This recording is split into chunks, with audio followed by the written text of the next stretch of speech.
Hello everyone, this is Shailesh Kumar and welcome to SKC the simplest and funny way of understanding the concept. आज के studio में हम लोग reproduction का part 2 करने वाले हैं और पार्ट 1 मैंने ऑलरेडी अपलोड कर रखा है। डिस्क्रिप्शन में लिंक मिल जाएगा, जाके चेक कर सकते हैं। ठीक है, जिसमें मैंने इंट्रोडक्शन ऑफ रिप्रोडक्शन को कवर किया, how do living organism reproduce class 10 के लिए, और मैंने बेसिक चीज उसमें बताया है और साथ ही 3 से 5 नंबर के लिए इंपॉर्टेंट बताया है कि सिग्निफिकेंस ऑफ रिप्रोडक्शन का क्वेश्चन पूछता है बोर्ड में। और दूसरा पार्ट में आज हम लोग डिस्कस करने वाले हैं कि डीएनए के विषय में और वेरिएशन के विषय में। ये इतना इंपॉर्टेंट है एग्जाम पॉइंट ऑफ व्यू से, लेकिन हाँ आपको कंसेप्ट तो समझना ही पड़ेगा। और हम लोग इसमें एक अमेजिंग फैक्ट्स भी देखने वाले हैं डीएनए से रिगार्डिंग। क्या देखेंगे कि डीएनए लास्ट में बताऊंगा, चलिए देखिए।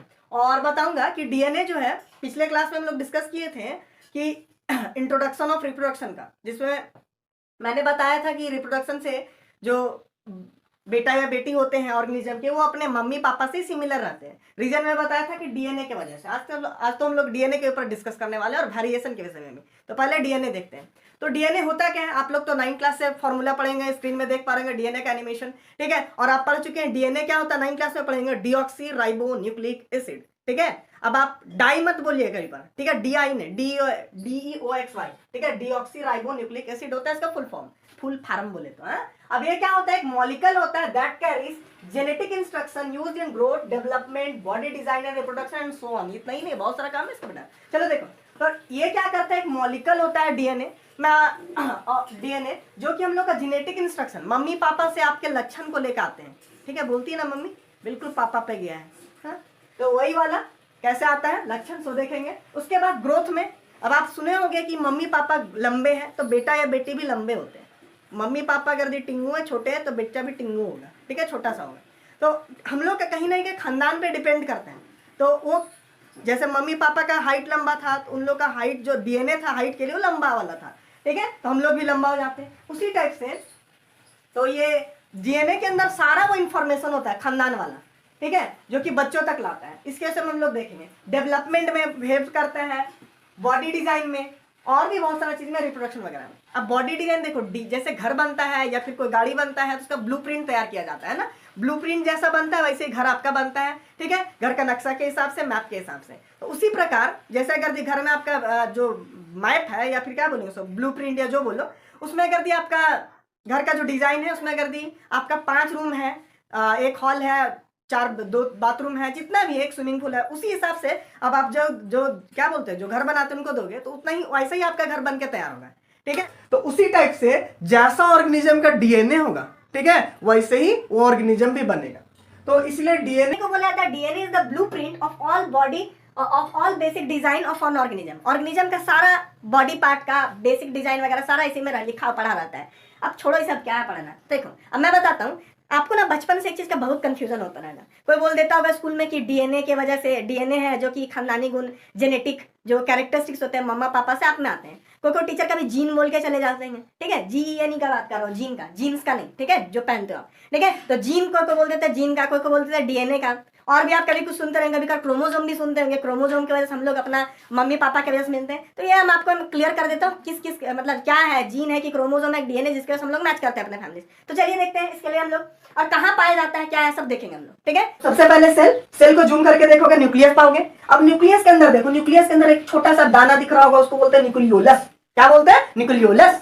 ठीक है, और ये धागा लाइक स्ट्रक्चर दिख रहा है, इसको हम लोग बोलते हैं क्रोमैटिन्स। क्रोमैटिन फाइबर बोलो, क्रोमैटिन्स बोलो। ठीक है, अब एक क्रोमैटिन फाइबर को आप जूम करोगे, अच्छा देखो क्रोमैटिन फाइबर है ना, जब एक सेल दूसरे सेल डिवाइड करने वाला आता है, एक सेल जब रिप्रोड्यूस करने वाला रहता है, दूसरा सेल बनने रहता है एक सेल से, तब वो क्रोमैटिन कंडेंस करके, ठीक है, कंडेंस मतलब सिकुड़ के, ठीक है, कॉन्ट्रैक्ट करके एक स्ट्रक्चर बनाता है, फूल लाइक स्ट्रक्चर दिख रहा है, फूल पत्ती बड़ा देखोगे आप लोग बहुत बार, तो इसको बोलते हैं क्रोमोसोम।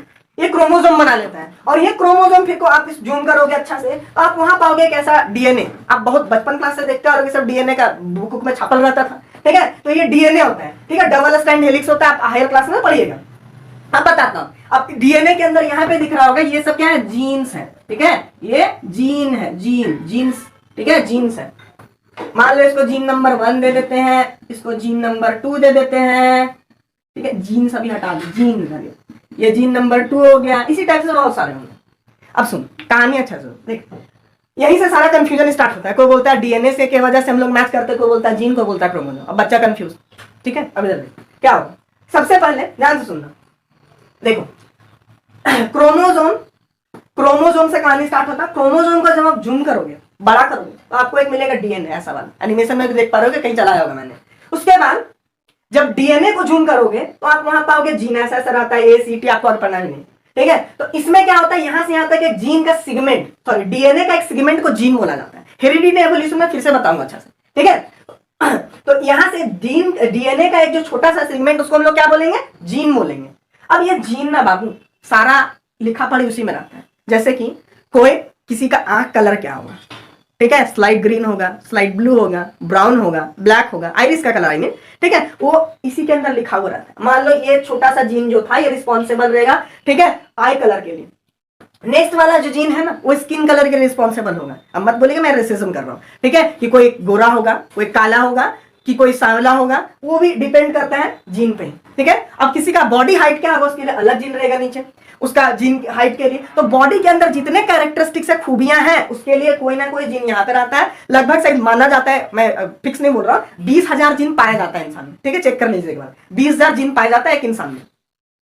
अब जीन क्या करता है, यही रिस्पॉन्सिबल होता है, इसको बोलते हैं यूनिट ऑफ इनहेरिटेंस जीन को, ठीक है। ये खानदानी गुण के लिए रिस्पॉन्सिबल होता है। हर एक कैरेक्टरिस्टिक के लिए बेटा अलग अलग जीन पाए जाते हैं। अब चलो, तो अब आपका कंफ्यूजन थोड़ा सा दूर होगा, जीन ही रिस्पॉन्सिबल होता है transmission of characteristics from one generation to the next generation, ठीक है। लेकिन जीन का बड़ा भाई कौन है, डीएनए। मतलब जीन का थोड़ा सा बड़ा टुकड़ा बोलोगे तो डीएनए, या फिर उल्टा बोलो डीएनए का एक छोटा सा टुकड़ा जिसको जीन बोलते हैं, तो डीएनए भी आप बोल सकते हो रिस्पॉन्सिबल होता है characteristics of, sorry, transmission of characteristics from one generation to the next generation. Chromosome भी बोल सकते हो, ठीक है, क्योंकि ये सब क्या है। हाँ, लेकिन सबसे छोटा कौन होता है, जीन। क्रोमोसोम बड़ा भाई है, उसका छोटा भाई डीएनए, डीएनए का छोटा भाई सबसे छोटा है वो जीन है, और जीन रिस्पॉन्सिबल होता है, ठीक है। वाला दिन वाला जीन का ना बात कर रहा हूं बच्चा। चलो देखो, तो अब इसमें हम लोग क्या देखेंगे, तो जीन तो बता दिए रिस्पॉन्सिबल है। क्रोमोसोम, क्रोमोसोम जो इंसान का है, वो ह्यूमन बींग्स का, होमोसेपियन का, वो 23 पेयर्स में पाए जाते हैं। 23 पेयर्स यानी 23 into 2 दैट इज 46। पेयर मतलब जोड़ा, तो 23 पेयर बोलिए या 26 बोलिए डायरेक्ट, ठीक है। वो स्पीसीज पे डिपेंड करता है, एक स्पीसीज से दूसरे स्पीसीज में नंबर ऑफ क्रोमोसोम अलग अलग हो जाते हैं। और स्पीसीज क्या होता है पिछले लेक्चर में हमने डिस्कस कर चुका है। चलो देखो, तो क्रोमोसोम हो गया। अब आपको इसमें कभी कंफ्यूजन तो ना होगा, फिर देख लीजिएगा। तो ये बता दिए ब्लूप्रिंट होता है ऑर्गेनिज्म का। दूसरा देखो, डीएनए जो होता है ना, इसके अंदर सारा DNA has information for making proteins in the form of genes. अब इसमें क्या होता है, डीएनए के पास सारा इंफॉर्मेशन होता है कि इसका जो बेटा बेटी है कैसा बनाना है, ठीक है।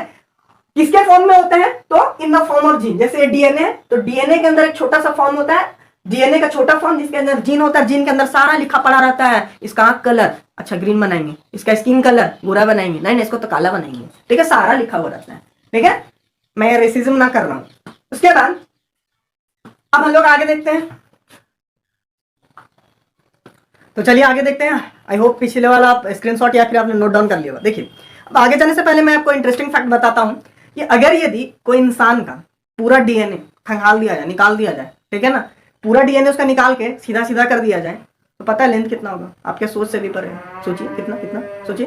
देखो बाबू, उसका लेंथ जो है ना क्या होगा, बहुत लंबा, बहुत बड़ा, सोच भी नहीं पा रहे होगा। सोच लो एक बार, कमेंट में लिखिए सोच के क्या कितना सोच रहे हो। देखो बाबू, इतना लंबा है कि ये पूरा जो सोलर सिस्टम है ना, उसका डायमीटर के साइड बराबर कोई बोलता है। कोई को बोलता है कि आप धरती से सोलर सिस्टम तक, ठीक है, कुछ 100-200 बार से जाया आया जा सकता है, इतना लंबा है। कोई बोलता है कि पूरा धरती को 500-600 बार लपेटा जा सकता है। तो हम रिसर्च तो नहीं किए, पर इससे पता इतना जरूर चल जाता है कि बहुत लंबा है, लंबा नहीं बहुत लंबा है, ठीक है। तो ये आपके लिए एक अमेजिंग फैक्ट इंटरेस्टिंग है डीएनए के विषय में। चलो देखो, और थोड़ा देर बाद आगे मैं बताऊंगा कि अमीबा या फिर कहीं एसेक्सुअल रिप्रोडक्शन होता है, उसमें डॉटर सेल क्यों बोलते हैं, ठीक है, सन सेल क्यों नहीं बोलते, आखिर का ये झंझट क्या होता है? क्या बोलते हैं उसको, लड़की लोग का ही मतलब क्या, इक्वालिटी। चलो देखो, ऐसे कमेंट सेक्शन में आप बता सकते हैं। तो क्या है, आप आगे हम लोग देखने वाले हैं डीएनए रेप्लिकेशन बोलो, डीएनए डुप्लीकेशन बोलो, डीएनए सिंथेसिस बोलो, डीएनए कॉपिंग बोलो, but more popularly it is known as DNA replication और डुप्लीकेशन। ये क्या होता है आइए समझते हैं। तो ये ना एक प्रकार का प्रोसेस है जिसमें डीएनए क्या करता है, अपने जैसा एक और कॉपी अपना तैयार कर लेता है, मतलब अपना फोटो कॉपी कर लेता है, ठीक है। जब एक सेल से दूसरे सेल में डिवाइड करने वाला रहता है तब करता है, और कुछ सर्टेन बायोकेमिकल रिएक्शंस के थ्रू करता है। तो क्या है, it is a process by which DNA make copy of itself during cell division by certain biochemical reaction, ठीक है। चलो समझाता है इसको, आपको कुछ नहीं समझ में आएगा शायद। देखो क्या नहीं समझ में आया होगा कि अगर मान लो ये अमीबा है, मान लो अमीबा के थ्रू समझा सकता हूँ, सारे ऑर्गेनिज्म में ऐसा। अमीबा का डायग्राम बनाना बड़ा आसान होता है। काहे पूछ, इसका कुछ शेप नहीं है, रोटी जैसा पके, ठीक है, टेढ़ा मेढ़ा जैसे तैसे कुछ भी। ये मिस्टर अमीबा नहीं, मिस्टर नहीं, मिस अमीबा अच्छा लगेगा, ठीक है, मिस अमीबा, ठीक है, मिस अमीबा। अब बोलोगे कि काहे की है, पता चल जाएगा लास्ट। देखो अमीबा के अंदर क्या होगा, इसका डीएनए होगा, ठीक है, अपना डीएनए था। अब ये अमीबा बड़ी हो गई, बोली ना अब हमें बच्चे पैदा करने हैं, ठीक है, अपना खानदान आगे बढ़ाना है, मैच्योर हो गई ज्यादा, ठीक है, टीनेज में आ गई ना, उछलेगी। अब क्या होगा, ये अमीबा आगे ना थोड़ा और बड़ा हो लेगा, और बड़ा होगा अमीबा, ठीक है। तो अमीबा के पास अब देखो यहाँ पे आप न्यूक्लियस देख रहे हो, न्यूक्लियस को लेबल नहीं कर रहा हूँ, न्यूक्लियस के अंदर ये क्या है, डीएनए, लेकिन डीएनए एक ही को है। अब मान लो ये सेक्सुअल रिप्रोडक्शन के थ्रू आगे अपने जनरेशन को बढ़ाती है, दो डॉटर सेल या फिर दो डॉटर अमीबा को प्रोड्यूस करेंगे, उसमें भी तो डीएनए देना पड़ेगा। क्यों, क्योंकि बता चुके हैं डीएनए क्या होता है, बॉडी के अंदर सारा चीज कौन कैसे बनेगा, ठीक है, कैसा क्या उंगली कितना, मतलब ऐसे इंसान में उंगली कितना होगा, आंख कितने होंगे, सारा डीएनए के अंदर लिखा रहता है।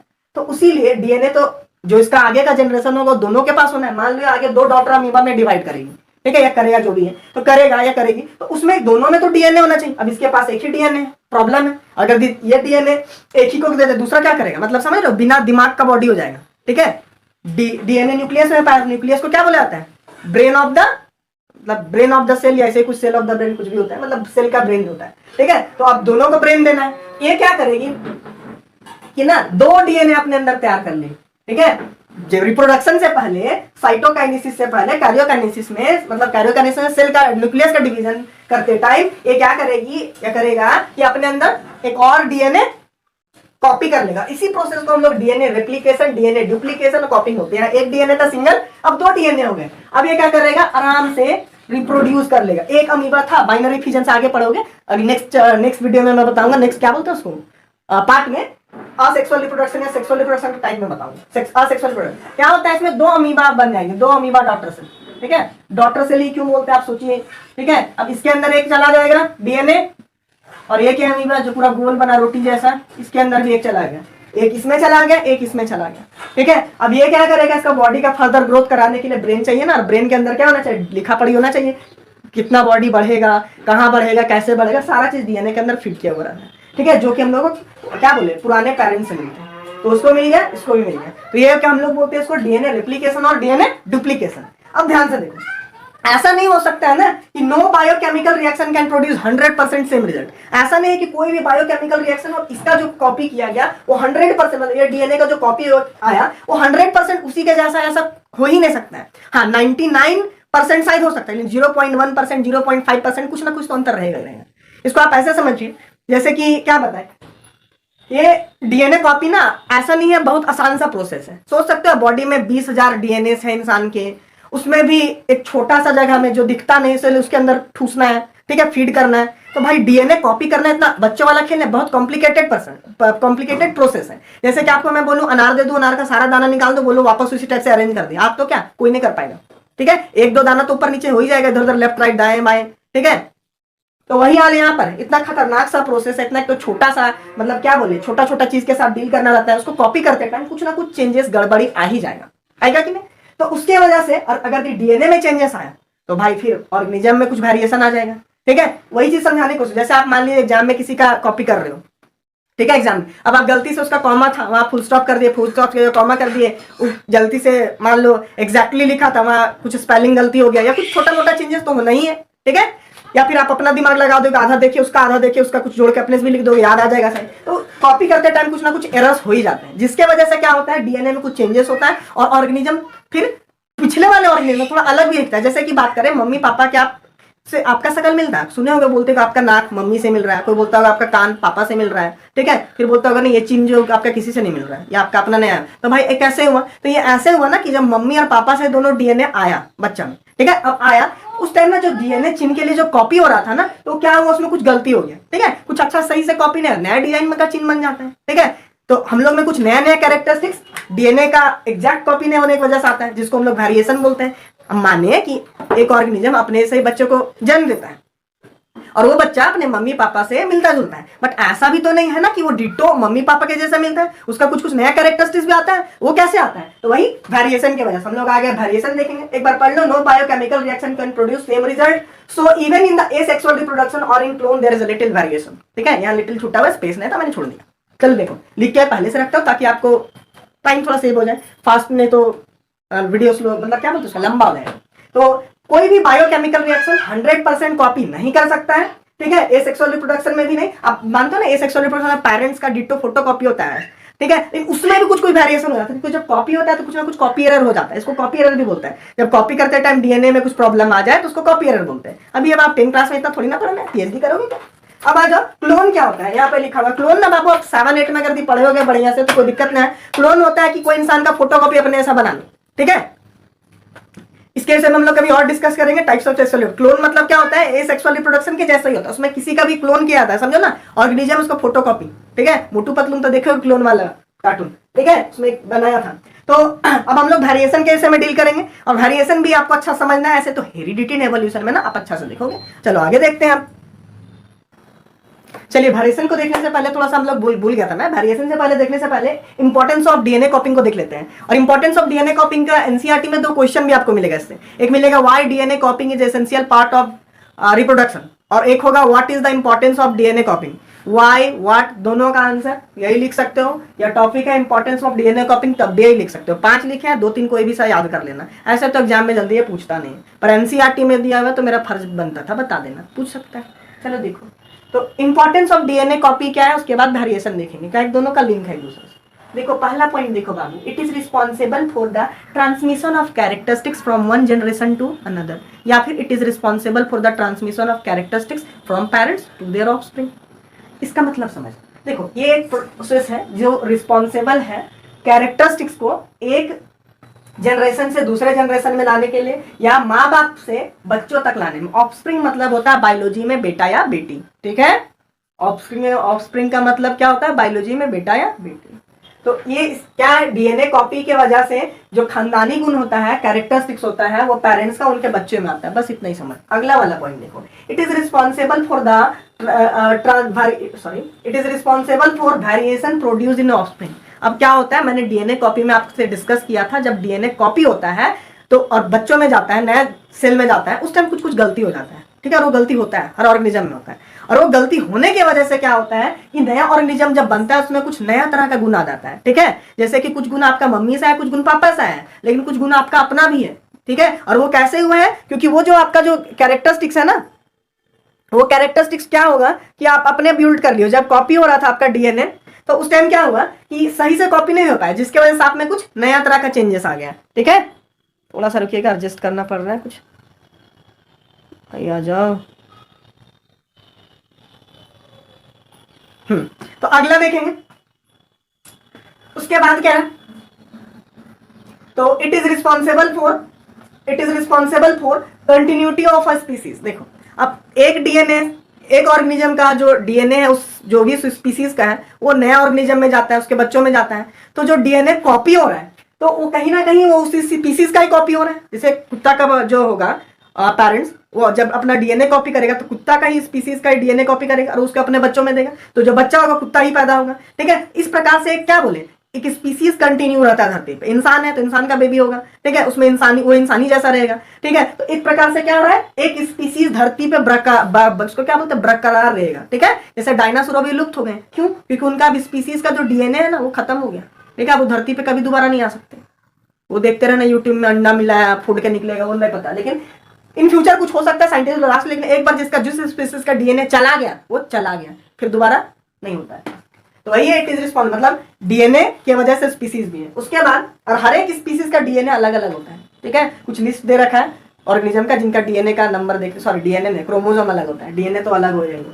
चलो देखो, तो 4th पॉइंट है, ये मैंने आपका शकल नहीं ना, मेरा शकल, ये सिंस का साइन है। ठीक है, बना के रखा है, आप पूरा लिखिएगा अच्छा से। Since DNA is the blueprint of all basic body designs of an organism, so if DNA is not copied during reproduction, then the correct structure of the new organism will not be formed. अब DNA क्या होता है भाई, सारा चीज तो वही ठीका लेके रखा है कि बॉडी कौन गोरा होगा, काला होगा, दांत कैसा होगा, अंगुली 5 गो होगा कि 6 गो होगा, 7 गो होगा, 8 गो होगा, आंख 2 गो होगा कि 5 गो होगा, सारा ठीका कौन लेके रखा है, डीएनए लेके रखा है। अब नया ऑर्गेनिज्म में अगर जो ब्लूप्रिंट है वो अच्छा से कॉपी होगा ही नहीं रिप्रोडक्शन के टाइम में, तो फिर जो नया ऑर्गेनिज्म में जो नया ऑर्गेनिज्म का फॉर्मेशन कैसे हो पाएगा, उसका पता चलेगा 2 हाथ की जगह 3 हाथ हो गया, ठीक है, या फिर 1 हाथ गायब है, इस टाइप का ना दिक्कत हो जाएगा। जैसे आप घर का क्या बोले, एक नक्शा तैयार किया, अब वो नक्शा को आप इंजीनियर को दोगे या फिर जो कंस्ट्रक्टर रहता है उसको दोगे बनाने, अपने पास भी रख लेते हो, ठीक है, कॉपी करके, और कॉपी करके उसको अच्छा से देते हो देख के कि कहीं पे इसमें एक रूम गायब नहीं होगा बेडरूम में, तो बनने के बाद वो सच में गायब ही हो जाएगा, ठीक है, अच्छा से नहीं बन पाएगा। इसलिए कॉपी टाइम ध्यान देना रहता है। फोटो कॉपी करते हैं मीन है कि लास्ट वाला पेज फट गया, उसमें 2-3 गो रूम था, 2-3 गो रूम में गायब हो जाएगा जब बन के आएगा बल्ले की बिल्डिंग, ठीक है। इसलिए क्या होता है, डीएनए में वैसे होता है, अगर दी करेक्ट डीएनए का कॉपी नहीं हो पाएगा, तो जैसे मान लो 2 हाथ के लिए कहीं पे डीएनए में जीन था कि 2 ही हाथ होता है, अब वो वाला जीन में या डीएनए में कुछ प्रॉब्लम आ गया, फॉल्ट आ गया, पता चला कि एक डीएनए वाला 1 हाथ वाला डीएनए मिट गया, कोई ऑर्गेनिज्म हो गया 1 हाथ रहेगा उसका, समझे। इसलिए अच्छा से कॉपी होना जरूरी है। और अगर हम बोले आपके पास ज्यादा टाइम नहीं, why DNA copying is essential part of reproduction, ये वाला पॉइंट खाली लिख दीजिए। अच्छा, शॉर्ट में करके आंसर चाहते हो, ठीक है, एनसीईआरटी में मिल जाएगा तो उसका क्वेश्चन। अब लास्ट पॉइंट देखते हैं हम लोग, it makes the organism look similar to each other, या फिर it make the organism similar to each other, हम लोग को सिमिलर भी बनाता है। कैसे, आपका भी 2 आंख है, हमारा भी 2 आंख है, 2 नॉस्ट्रिल है, आपका भी 2 नॉस्ट्रिल है, 1 नाक है, 1 नाक है, तो इसके वजह से हम लोग सिमिलर है। 5 फिंगर है, आपका भी 5 ही फिंगर होगा, ठीक है, तो हम लोग को सिमिलर भी बनाता है, लेकिन अलग भी है, वेरिएशन भी आता है, क्योंकि कॉपी अच्छा से हो भी नहीं पाता 100%, ठीक है, थोड़ा हाइट अलग हो जाता है, थोड़ा कॉम्प्लेक्स कलर का कॉम्प्लेक्शन शेड अलग रहता है, कोई काला बहुत काला, गोरा बहुत गोरा, ठीक है, स्किन टोन अलग होता है, बहुत सारा चीज होता है, ठीक है, किसी का बाल का कलर अलग, बाल किसी का स्ट्रेट है, किसी कर लिए, सब वेरिएशन भी तो कर देता है, जिसकी वजह से हम लोग हाँ एक जैसे जरूर दिखते हैं, सबका 2 हाथ 2 पैर 2 आंख ऐसे ही है, लेकिन हम लोग अलग भी तो दिखते हैं। आप राजू हो, श्याम है, घनश्याम है, कैसे पहचान लेते हैं, ठीक है, शकलवा अलग अलग है ना। चलो अब आगे वेरिएशन के विषय में देखेंगे, हाँ थोड़ा वीडियो लंबा हो जाएगा, असुविधा के लिए खेद है। तो चलिए वेरिएशन को देखते हैं हम लोग, ठीक है, कहीं चमक रहा है तो टेंशन मत लीजिए, उसके लिए हम लोग कुछ एडिट कर देंगे, है ना। चलो देखो वेरिएशन क्या होता है, small differences in the characters और ट्रेड्स ऑफ एन ऑर्गेनिज्म, ठीक है, आप पढ़ लीजिएगा क्या है, small differences in the characteristics और traits for the character among the individual of a species, किसी इसका मतलब समझिए, कुछ कुछ जो चेंजेस आ जाता है ऑर्गेनिज्म का कैरेक्टरिस्टिक्स में। कैरेक्टरिस्टिक्स मतलब जैसे हाइट कैरेक्टरिस्टिक्स है, स्किन कलर एक कैरेक्टरिस्टिक्स है, शेप ऑफ हेयर कैरेक्टरिस्टिक्स है, उसमें कुछ कुछ छोटा छोटा चेंजेस आ जाता है ना। जैसे किसी का बाल का शेप का बात करें तो किसी का कर्ली हो जाता है, घुंघरेला घुंघरेला बाल, और किसी का सीधा बाल होता है, स्ट्रेट हेयर। तो ये सब क्या है, इसके वजह से क्या होता है, बाल सबका है, लेकिन किसी का स्ट्रेट है, किसी का कर्ली है, जिसके वजह से हम लोगों को अलग अलग पहचान पाते, रिकॉग्नाइज कर पाते हैं, ये वो है, वो फलना ढकना चिल्ला करते रहते हैं, ठीक है। तो कैरेक्टरिस्टिक्स में जो छोटा छोटा अंतर है, किसी का सबका नोज होता है, लेकिन किसी का फ्लैट नोज होता है, चपटा, किसी का पॉइंटेड नोज होता है, किसी का और बहुत तरह का नोज का शेप आता है, ठीक है, समझ में आया। तो उसके वजह से जो भी कैरेक्टरिस्टिक्स में, जैसे शेप ऑफ नोज एक कैरेक्टर है, सबका अलग अलग तरह का है, जिसकी वजह से हम लोग एक दूसरे को रिकॉग्नाइज कर पाते हैं, ई है, लव है, ये कुछ है, ये जो है the small differences in characteristics और trait among the individual of एक ही स्पीसीज के। लेकिन जैसे कि इंसान का ही बात करें तो इंसान में सब आप देखते हो, सबका नाक मुंह कान अलग है, ठीक है, जैसे सबका 2 आंख है, 1 नाक है, 1 फेस है, 2 ईयर है, लेकिन बाबू यही 5-6 चीज ना ऐसा अरेंज किया रहता है कि हर आदमी एक दूसरे से अलग लगता है, ठीक है, सबका यही सब चीज है, इतना ही चीज है, लेकिन सब अलग दिखते हैं, वही इसी को वेरिएशन बोलते हैं, ठीक है। और यही जब कॉपी होता है डीएनए उस टाइम अच्छा से नहीं हो पाता है ना कॉपी, जिसके वजह से सब अलग अलग दिखते हैं, समझे। चलिए देखिए अगला, it is responsible for the, अब इसका क्या है पॉइंट बना के लिए, it is responsible for the diversity of a population. अभी अलग अलग तरह के जो आपको लोग दिखते हैं, ठीक है, अलग अलग तरह के गोरे काले नाटे बौने सब जितना तरह के दिखते हैं, सब इसी का देन है वेरिएशन की वजह से। और अगर वेरिएशन नहीं होता ना, सोच के देखो कितना अजीब लगता, सब एक ही जैसा दिखते हैं, ठीक है, माथा में लिख के रोल नंबर घूमते हैं, roll number 1, roll number 2, roll number 3, ठीक है, नाम कहीं पता नहीं चलता कौन कौन है, ठीक है, जुड़वा में होता है ना, कंफ्यूज होते रहते हो, मारोगे एक को आप दूसरा ढूंढ देंगे। दूसरा, the reason for the variation are, क्या क्या रीजन हो सकता है वेरिएशन का। तो पहला है सेक्सुअल रिप्रोडक्शन, जो कि अगला पार्ट में हम लोग डिस्कस करने वाले हैं। इसमें क्या होता है कि 2 गुण, ठीक है, एक मम्मी का एक पापा का, दोनों आते हैं बच्चे में, और बच्चा फिर अपना अपना गुण ले आता है, सुने ना, ठीक है। एक फिल्म में तो था ना कि कपल्स आधा पागल बच्चे पूरा पागल, ऐसा कुछ इंटरटेनमेंट के लिए बोल रहा हूँ। देखिए, तो रीजन फॉर द वेरिएशन क्या हो सकता है, सेक्सुअल रिप्रोडक्शन। इसमें क्या होता है, आधा जीन मम्मी से आता है, आधा जीन पापा से आता है, मतलब क्रोमोसोम या फिर डीएनए, और बच्चा में क्या होता है थोड़ा अपना भी बना लेता है भाई। तो सेक्सुअल रिप्रोडक्शन एक रीजन है। आसेक्सुअल में तो जनरली पेरेंट्स जैसा दिखता है, ठीक है, डिस्कस करेंगे हम लोग। तो वेरिएशन सबसे ज्यादा किसमें होता है, इसी में होता है, ठीक है, सेक्सुअल रिप्रोडक्शन में। तो पहला रीजन तो ये हो सकता है वेरिएशन का। दूसरा क्या हो सकता है सोचो? तो दूसरा है ना इनएक्यूरेसीज ड्यूरिंग डीएनए कॉपिंग और रेप्लिकेशन या फिर डीएनए सिंथेसिस, जो भी है, ठीक है। तो डीएनए जब कॉपी होता है उस टाइम से प्रॉपर्ली अच्छा कॉपी नहीं हो पाता है, कोई फॉल्ट हो जाता है, कोई एरर हो जाता है, ठीक है, इसको कॉपी एरर भी बोलते हैं शायद, कुछ ऐसा, ठीक है। अच्छा से कॉपी नहीं कर पाता है डीएनए, जिसकी वजह से कुछ चेंजेस हो जाता है, ठीक है। तो वो भी तुम्हारा वेरिएशन लेकर आता है। जैसे मान लो सबका 2 आंख के लिए कहीं पे एक डीएनए में एक जीन होता है, ठीक, 2 ही आंख होगा ऑर्गेनिज्म। अब उसमें किसी का अच्छा कॉपी नहीं हो पाया आंख वाला जीन, तो पता चलेगा 3 गो आंख लेके घूम रहा है शंकर भगवान है, इसलिए अच्छा से कॉपी होना चाहिए। और एक म्यूटेशन, म्यूटेशन बाबू आप अच्छा से अभी नहीं समझ पाओगे, कोशिश करता हूँ हेरिडिटरी एवोल्यूशन में समझ जाओ। तो म्यूटेशन क्या होता है ना कि अचानक जीन में कुछ चेंज आ जाता है, ठीक है, उठ पट के कहीं से पटका जाता है नेक्स्ट जनरेशन में। जैसे कई बार देखो कोई बच्चा पैदा होता है, हनुमान जी बोलता है सब उसको, पूछ निकल रहता है, ठीक है, एनिमेशन में देख पा रहे होगे। तो अचानक जीन में कुछ चेंज हो जाता है, ठीक है, और पुराना वाला हम लोग का जीन पटक देता है। जैसे कि क्या होता था हम लोग का पुराना ऑर्गेनिज्म में पूछ तो होता था, ठीक है, तो फिर से कहीं ना कहीं अभी वाला में म्यूटेशन या अच्छा कॉपी नहीं हो पाया, कुछ होता है या अचानक जीन में सडन चेंज आ गया जिसकी वजह से पूछ गया, ठीक है। कई बार सूंड वाला बच्चा पैदा होता है, उसको गणेश भगवान बहुत बोल के पूजा करते रहते हैं, ठीक है। तो वो भी क्या होता है प्रॉब्लम है, पूछ तो ऐसे डॉक्टर्स को सर्जरी करके बचपन में पेरेंट्स का सलाह लेकर के उड़ा देता है, ठीक है, सूंड का नहीं पता, वो भी सर्जरी वगैरह होता होगा। तो इनएक्यूरेसीज इसको बोलते हैं म्यूटेशन, मतलब अचानक कोई जीन में चेंजेस हो जाना, ठीक है। जैसे आप घर का ब्लूप्रिंट बनाए, नक्शा बनाए, अब पता चला अचानक उसमें कुछ चेंज कर दिए, ठीक है, या कोई चेंज कर दिया बिना बताया कंस्ट्रक्टर को दे दिया, तो घर पता चला वैसे नहीं बनेगा, दूर मुड़ जाएगा, क्या कर सकते हैं। अब हम लोग देखेंगे आगे इंपॉर्टेंस ऑफ वेरिएशन, थोड़ा सा नोट डाउन कर लीजिए। तो चलिए देखते हैं अब हम लोग, आपने पिछले का नोट डाउन करोगे तो बढ़िया, स्क्रीनशॉट लोगे तो पढ़ा रह जाएगा, ठीक है, नोट डाउन क्या कीजिए। तो चलिए देखिए सिग्निफिकेंस या फिर इंपॉर्टेंस ऑफ वेरिएशन देखने वाले हैं, ये कई बार पूछ सकता है तो नहीं समझने के लिए। चलिए देखिए तो इसमें क्या देखते हैं, सबसे पहला क्या है, they enable the organism to adopt themselves according to the changing environment. क्या है कि इसमें ऑर्गेनिज्म को ना हेल्प करता है कि वो अपने आप को बदल ले, ठीक है, और ऐसा इन्वायरमेंट जैसा कि जो इन्वायरमेंट के जो चेंज है उसके हिसाब से ढल जाए, ठीक है, ताकि वो सर्वाइव कर सके, ठीक है। तो यही चीज है, ये ऑर्गेनिज्म को वेरिएशन क्या करता है, हेल्प करता है, ताकि वो जो इन्वायरमेंट में चेंज है उसके हिसाब से ढल जाए और वो जिंदा रह पाए, ठीक है। जैसे मैं एक एग्जांपल लेके अच्छे से समझाता हूँ, एनसीईआरटी में भी मिल जाएगा आपको एग्जांपल साइन, ठीक है। जैसे कि मान लो कोई एक बैक्टीरिया का खानदान हुआ करता था, बैक्टीरिया ए, बैक्टीरिया बी, ठीक है, नहीं बैक्टीरिया ए रहने दो। अब बैक्टीरिया का जो खानदान है एक बैक्टीरिया था।